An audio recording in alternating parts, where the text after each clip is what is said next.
अस्सलाम वालेकुम स्टूडेंट्स, कैसे हैं आप सब। उम्मीद है आप सब खैरियत से होंगे।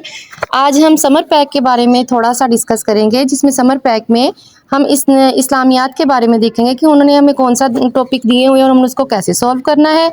हमारा सबसे पहला जो पेज है सरगर्मी नंबर 1 है, उसमें अकीदा ख़त्म नबूवत के बारे में और उसकी अहमियत के बारे में दिया हुआ है। इसमें तकरीबन 10 क्वेश्चंस दिए हुए हैं। तो बच्चों, हमने अकीदा ख़त्म नबूवत हमारा सबसे पहला टॉपिक है जो हमने इस्लामियत में पढ़ा था।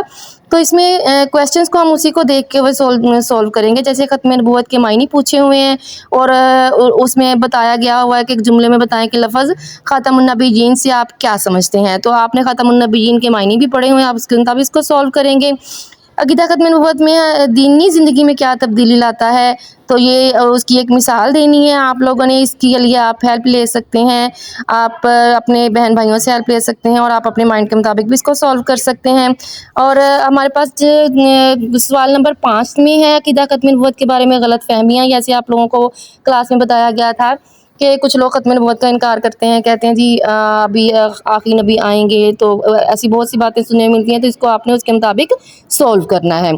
सवाल नंबर जो 6 है हमारा, अकीदा ख़त्म नबूवत की हिफाजत के लिए सहाबा कराम ने क्या किरदार अदा किया। आपको पता है तो अबू बकर सिद्दीक ने के दौर में जो जंग यमामा हुई थी, आप लोगों ने उसके बारे में लिखना है। अकीदा ख़त्म नबूवत पर यकीन रखने से आपकी रोज़मर्रा ज़िंदगी में 2 अच्छी आदतें और तब्दीलियाँ कौन सी आ सकती हैं। इन सब क्वेश्चंस को आप लोग अपने अल्फाज में अपनी समझ के मुताबिक इसको सॉल्व करेंगे। ये हमारे टोटल तकरीबन 10 क्वेश्चंस हैं जिसको हमने अकीदा ख़त्म नबूवत का टॉपिक पढ़ते हुए सॉल्व करने हैं। हमारा अगली सरगर्मी नंबर 2 है हज़रत इमाम हसन मुज्तबा रज़ी अल्लाह ताला अन्हा के बारे में। हज़रत इमाम हसन मुज्तबा रज़ी अल्लाह ताला अन्हा का टॉपिक हमने पढ़ा हुआ है। इमाम हुसैन के भाई हैं और इसकी डिटेल हम इसके पूरे चैप्टर में पढ़ चुके हैं। और आप सल्लल्लाहु अलैहि वसल्लम का उनसे रवैया क्या था, उनसे कितनी मोहब्बत थी, ये सारी चीज़ें इसमें इस सरगर्मी में आएंगी, जिसको आप अपनी बुक के मुताबिक हल करेंगे।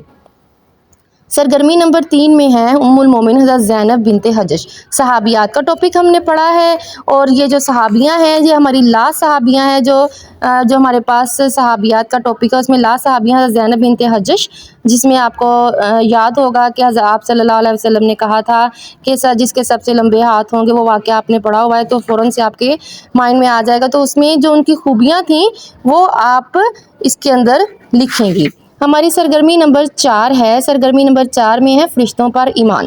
फ़रिश्तों पर ईमान का टॉपिक भी हमने पढ़ा हुआ है और फ़रिश्ते मासूम होते हैं, अनिल ख़िताब की मीनिंग आपको बताए हुए हैं, तो आप उसके मुताबिक इसको हल करेंगी। किरामन कातिबीन के बारे में पूछा हुआ है और ये आपको पता है किरामन कातिबीन कौन से फ़रिश्ते होते हैं। और कुछ इन जो सब फ़रिश्तों के बारे में हमने पढ़ा था, तो उसमें हमने मुनकर नकीर के बारे में पढ़ा, हमने रिजवान के बारे में पढ़ा, हमने मालिक के बारे में पढ़ा। तो वो हर चीज़ आपको करवाई जा चुकी है, उसके मुताबिक आप इस सरगर्मी को हल करेंगे। सरगर्मी नंबर 5 में है हमारे पास, जिसके आप किताबचा तैयार करें, यानी कि आप एक कॉपी के ऊपर इसमें थोड़े से मौज़ूआत हैं जिनको आप अपनी कॉपी पे हल करेंगे। जैसे कि यहाँ पे मदीना मुनव्वरा में मुनाफिकीन का किरदार, मुनाफिकीन में आपको पता है कि सबसे अहम किरदार अब्दुल्ला बिन अब्बी का था। आपने उसके बारे में पढ़ा है, अब्दुल्ला बिन अब्बी इस्लाम का मुखालिफ क्यों हुआ था, क्योंकि आप जानते हैं, जैसा कि आप जानते हैं कि उसको बादशाह बनने की ख्वाहिश थी, उसकी ताजपोशी होनी थी। तो इसलिए जब आप सल्लल्लाहु अलैहि वसल्लम की आमद हुई तो उसने उसका वो ख्वाब था वो अधूरा रह गया। इस वजह से उसने क्या किरदार किया, वो मुनाफिकीन में से हो गया। और आप मुनाफिकीन के बारे में भी आप अच्छे तरीके से जानते हैं। फिर मदीना मुनव्वरा यहूद के 3 बड़े कबाइल के बारे में भी हम पढ़ चुके हैं। बनु कैनका है, बनु नज़ीर है, बनु कुरैज़ा है। तो बच्चे, हमने इसको सॉल्व करने में कोई मुश्किल नहीं है क्योंकि ये सारे टॉपिक्स हम पहले से क्लास में पढ़ चुके हैं। और इसके बाद हमारे पास आती है तर्जुमातुल कुरान की सिर्फ एक सूरह आई हुई है, सूरह ज़िलज़ाल। तो सूरह ज़िलज़ाल का जब आप तारुफ पढ़ेंगे, इसके मज़ामीन पढ़ेंगे, तो आपको इसको सॉल्व करने में कोई मुश्किल नहीं होगी। बच्चे, उन्होंने ज़िंदगी में कोई सी 5 नेकियां लिखें जिसको हम छोटा समझकर छोड़ देते हैं। और सवाल नंबर 2 है रोज़मर्रा ज़िंदगी में कोई ऐसी 5 बुराइयां लिखिए। और जो नीचे टॉपिक दिया हुआ है ज़लज़ले से होने वाली तबाहकारियाँ हैं, उनकी चंद तस्वीर हैं जो आपको किसी भी जगह से आप ले सकते हैं और वो 4 तस्वीरें आपने यहाँ पे पेस्ट करनी है। ये हमारा इस्लामियात का टॉपिक था जो हमारे समर पैक में शामिल है। तो उम्मीद है कि आप सब इसको आसानी से सॉल्व करेंगे। अल्लाह हाफिज़, दुआओं में याद रखिए।